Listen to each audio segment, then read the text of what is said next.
Welcome back to another week's episode of Lakhi Singh, the Wikipedia life story, the history, the man, the networker, the socialite, the ite, the cell, the man, the entrepreneur, the mover, the shaker, the man some people will call the square mile himself in some respects. So we say hello to Lakhi Singh. Hi Lakhi Singh, thank you for giving us another valuable 20-30 minutes of your time this week to go through your life story. Pleasure is all mine. Great. And just for those people who are new, who've got to see this interview for the first time, Lakhi Singh is the man behind the Fixer, which is his unique website, which helps and assists people fix property problems. And in order to make it even more comprehensive, he's launched a unique new Facebook page called the Alternative Business and Property Solutions website with Lakhi Singh, the property fixer. And a lot of people I got calls in the middle of the night. Some of them were scary calls. Some of them were just calls asking me the way to home.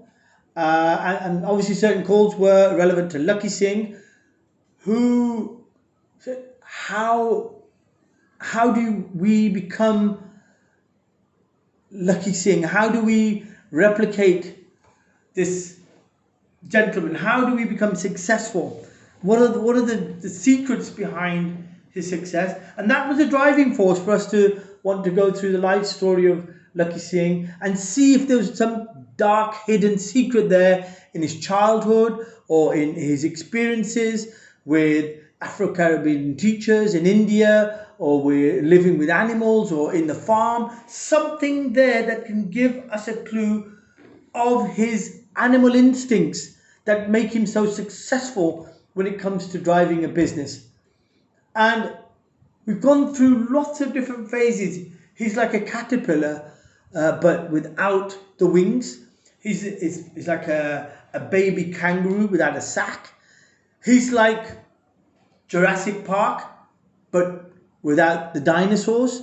So we're trying to tap into Lakhi Singh and find out what it is that drives this gentleman, what it is that makes this clock tick, or we could probably say talk. So we got through most of his childhood and his upbringing, the diversity of his background, gone through school life, got to find out that he was more of a practical squirrel rather than a normal businessman. He was a man who had this feeling or felt other people up, feeling them about his business experiences. Talk about yourself when you say that. So that is business experiences. And we've got now into full circle. Now Lakhi has entered the real game. Now he's in the arena, and now he's going to move forward.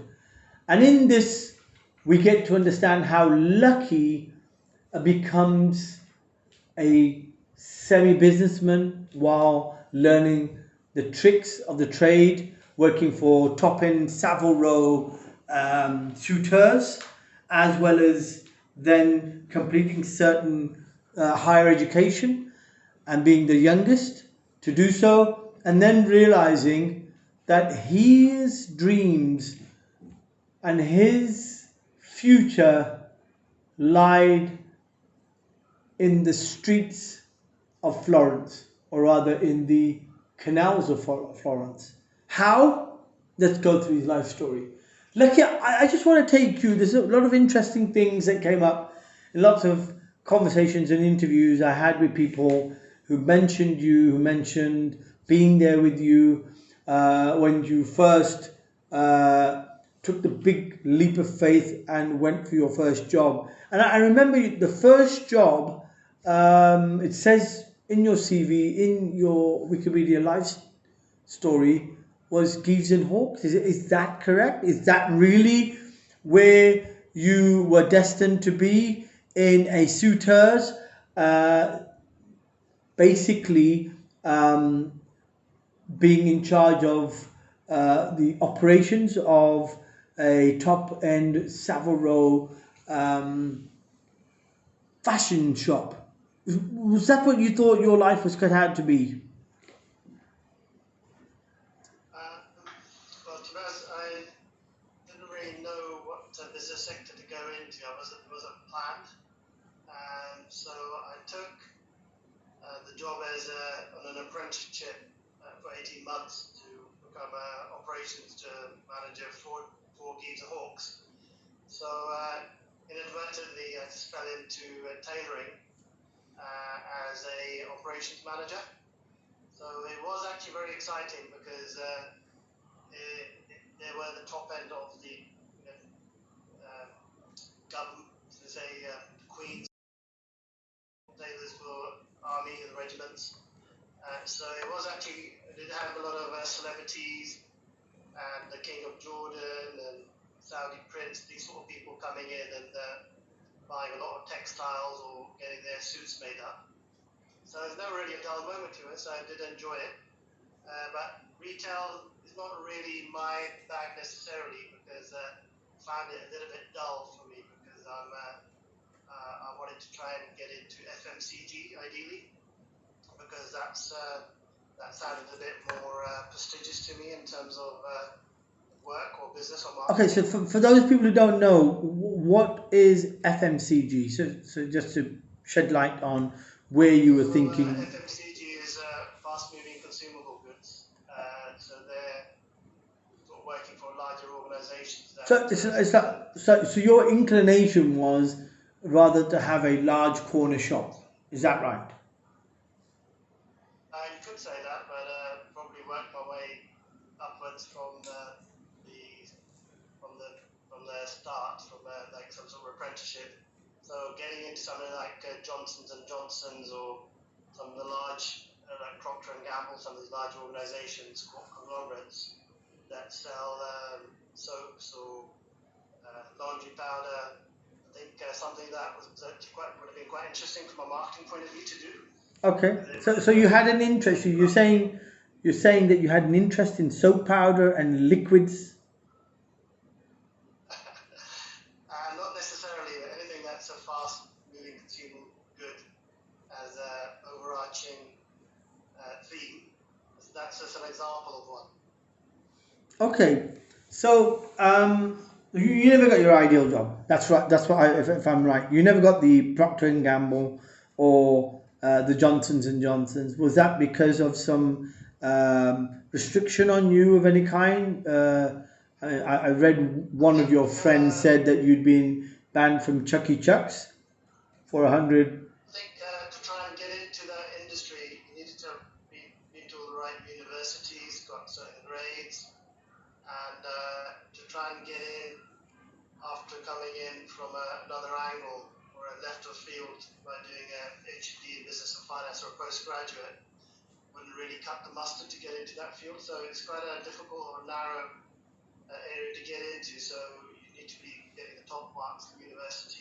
Well, that's interesting. You know, with what's going on in America now, it's interesting you bring that up because I think there's a lot of emphasis on discrimination, racism. Um, That's right. and I think a lot of the light is being shed on Afro Caribbean or Caribbeans or people who are probably more darker skinned.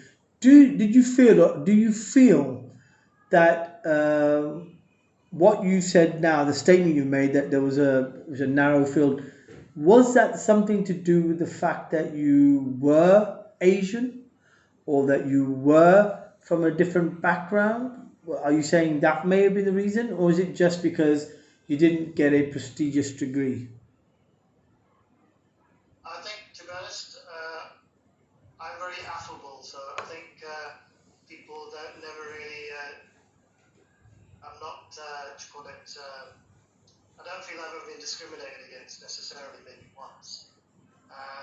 So I think it was never that. I think it's more down to ticking about 5 or 6 key boxes in terms of the type of university, the type of grades, the type of schooling, the type of O levels, and the type of experience built up in the first year of employment. These sort of things count for a lot when you're going for strategic heads for those type of departments. Okay, so you're saying the narrowness of that industry and the requirements of a prestigious degree was what stopped you getting into that dream job. But what made you think Geese and Hawks? Why something which is totally at the other spectrum of retail? Why there? Was it again some clever, unique little plan you had in your head, knowing that in 20-25 years you would be where you are and you'd be wearing a lot of these fancy suits, and you would know how to distinguish between a good cut and a bad cut? Is that something about the image building, that how far ahead you were planning, 20-30 years ahead, making sure that when you got there you knew how to wear your cloth?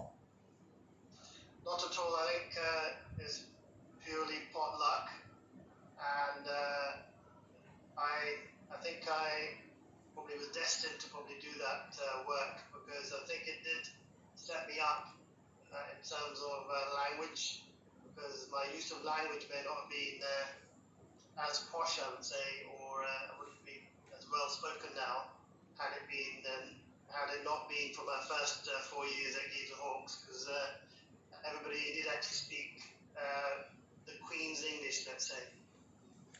So you felt you were trying to mimic them or replicate them, and that allowed you to bring up the quality of your conversation. 100%. I think what I try to do is I pick up as many positive things I can from my environment around me, even now. So if I can learn a new language, if I can learn a new skill, if I can interact in a better way or show better leadership skills by being a better communicator. So I'm always looking to actually do something better than I've done before. Don't necessarily always succeed, but I am forever trying to up my game. So what was actually happening when you joined Geese and Hawks? Do you actually sell suits? What were you thinking? What was going through your mind when you appeared for the first day in front of these very prestigious suitors? You had people speaking the Queen's English.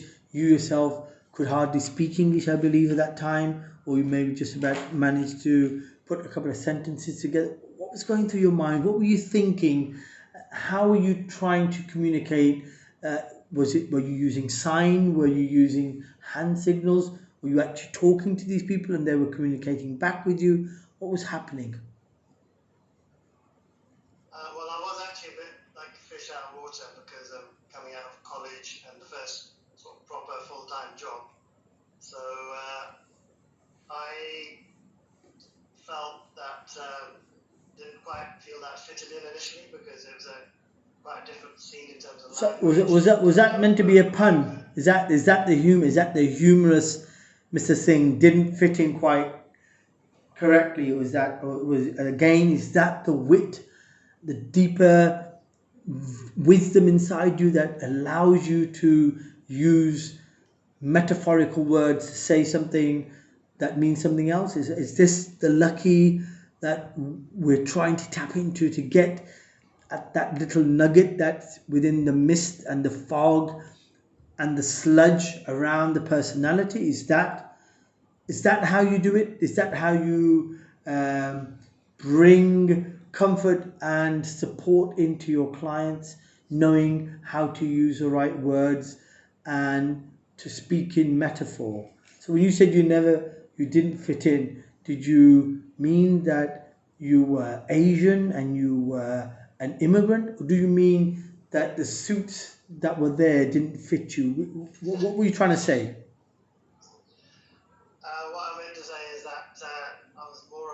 confident psychology rather than like working in an office environment psychology. So, and working in an organization that's been going for hundreds of years, literally, had a lot of a lot of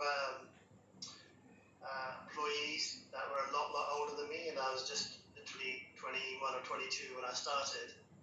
So, being a student, working with managing staff that were pretty much later on in the years was actually quite a challenge, because I didn't really have the confidence to be talking to my elders, being brought up in a very Asian environment where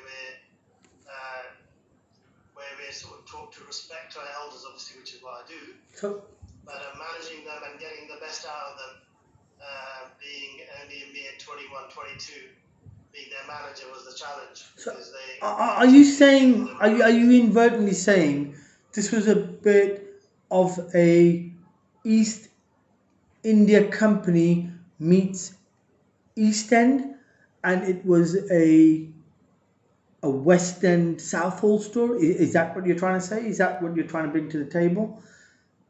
Were you? No, I'm not. I'm just trying to say that I was a student in his first job, just like any other student, just trying to get around a different culture, which is a slightly more older employee set, and me trying to create an impression with them to try and motivate them to actually get jobs and work done and actually be a manager. So what was going through your mind then? Challenging things I had to do. So what was going through your mind the first day you attended them? Who did you meet? Who was the person who shook hands with you?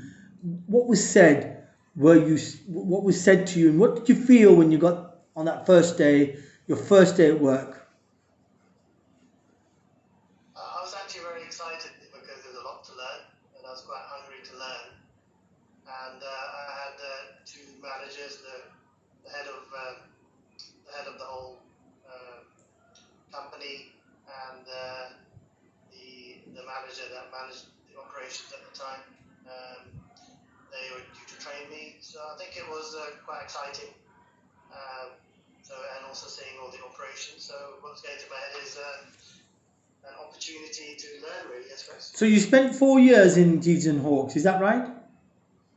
That's correct. Yeah. And I remember reading in your history that you finally managed to get them to sponsor your postgrad at the age of 22. Is that right?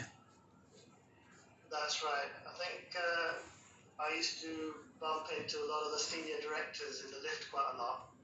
And When you mean bump into, what do you mean? Were you literally pushing them out of the lift?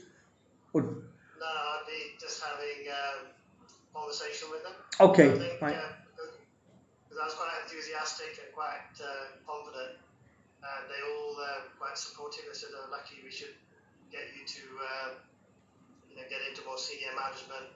So I actually thought it'd be a good idea to enhance my studies even further by doing a postgraduate in management studies, Mm-hmm. which is what I completed successfully after 2 years in the evening. So I managed to get a half day off as well from the company. So did you manage then to complete that, and did you go up on the management chain? What did you do after that? Well, I after 18 months, they had already promoted me to a manager, and so I was managing around 10 staff, and so this was a chance to actually improve my skills further and bring innovation to the company. Maybe at that time there's a lot of paper processes, looking at streamlining them, improving processes, or better decision making. So I think that's why the company is quite excited about getting me involved in basically going out and complete my studies. Okay, so then what happened next? You're there at Jeeves and Hawkes, you're excited, you're turned on with the environment, they are meeting you in the lift, you're having meetings in the lift, we understand all that, and in that consequence, they are saying, we want you to go up. You kept going down, or they wanted you to go to the first floor. So during the time in the lift, you obviously covered about 4.5 years. Where did this go? Did it go to senior management, or did you? Because I read, and it may be a mistake in your. Well, I got into senior management after about 18 months, so this is just before my studies anyway. Mhm. So the studies were really to enhance my capabilities within the company. But what happened is, after completing my studies, I decided that I actually wouldn't really want to be staying in retail as a long-term thing, because I didn't really find it to be. I wasn't really that enthusiastic about retail because I find it a bit slow-paced. So I decided that I'd actually learn a new language with the EEC opening up. This is a long time ago, in 1992, and so I decided to learn Italian. So I went to live in Italy. So I gave in my notice and told them that I want to actually go and spend some time abroad. And they said, you are welcome to come back. So I did actually come back after about 6-7 months. Okay, I mean that's interesting. So what you've done is effectively very early on, you've entered your first working environment, 4 years. Then you've cut off to take a break, and this is the strategic mind that we're trying to tap into. 25 years in advance, you were already doing the what's that Big Boss series for Mr. Alan Sugar? What's it called? Apprentice. The Apprentice. You'd already formatted The Apprentice. You'd already set the stone for a later series to be developed. You'd already realized that in your future life you needed to wear nice suits, so you got yourself into the best of the best. You're already ahead of Maastricht, and you realized the EU would become a unitary cell. So you've already put your big feet into Europe, and decided to put your big 11 size feet into Florence, which, by the way, doesn't have too many streets, but you actually decided to use your large size shoes as a gondolier in one respect, or to put your stamp into Europe, put down your turban, as you would call it, or your gauntlet, or your seal, or your essence, or spray Florence with your aroma 25 years earlier on, before the break out of Europe by Brexit. That's called unique planning and advanced thinking. So, ladies and gentlemen, there you have it. This is what we're trying to tap into. Lakhi Singh, the networker, the entrepreneur, the man, the businessman, the mover, the shaker. A man with a suit without a tie, cufflinks but no shirt, shoes but a gondolier, and he decides to move from the United Kingdom, now putting his footprint into Europe, to be a man of the future. Ladies and gentlemen, we'll be back next week with another episode of Lakhi Singh, the businessman, the fixer, the man who set up the Property Fixer website and now has launched the Facebook, the Alternative Business and Property Solutions community with Lakhi Singh, the Property Fixer.